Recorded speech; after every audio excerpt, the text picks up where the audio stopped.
મારી સાથે વાતચીત કરવા માટે રામભાઈ આહિર જોડાયેલા છે। રામભાઈ, જે રીતના આજે એ આહિર સેના દ્વારા એક પ્રેસ નોટ જાહેર કરવામાં આવી છે, શા માટે આ પ્રેસ નોટ જાહેર કરવી પડી?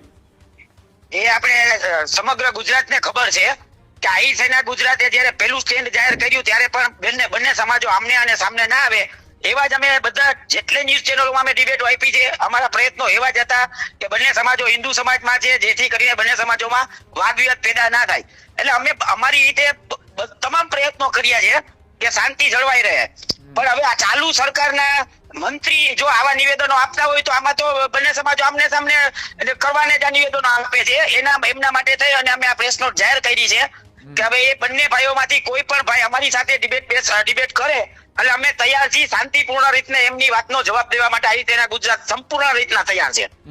આમાં તમે ઉલ્લેખ કર્યો છે ધોકા ઉપાડવાની વાત હોય, પછી ભાવનગર પંથકમાં શું માત્ર કોળી સમાજના ધારાસભ્ય છે, અને સાથે સાથે તમે એવું પણ લખ્યું છે આ પ્રેસ નોટની અંદર કે કાયદાથી ઉપર શું આ બંને ભાઈઓ છે। આવું કેમ તમારે લખવું પડ્યું? કયા એવા નિવેદનો હતા તેના કારણે તમારે પ્રેસ નોટ જાહેર કરવી પડી? એ મીડિયાની અંદર આપણે જે ધોકાવાળું નિવેદન જોયું ને તેમાં પણ એ બોલે છે કે અમારે બીજા કોઈના મત નથી જોતા, એવું એને વાત કરેલી છે, ઉલ્લેખ છે જેમાં। એટલા માટે આપણે ઉલ્લેખ કર્યો છે। અને જ્યારે પણ કોઈ પણ મંત્રી જયારે શપથ લેતા હોય છે ત્યારે તે સમગ્ર તમામ હિન્દુ સમાજ તમામ ધર્મના સમાજો માટે શપથ લેતા હોય છે, કોઈ એક સમાજ માટે શપથ નથી લેતા હોતા।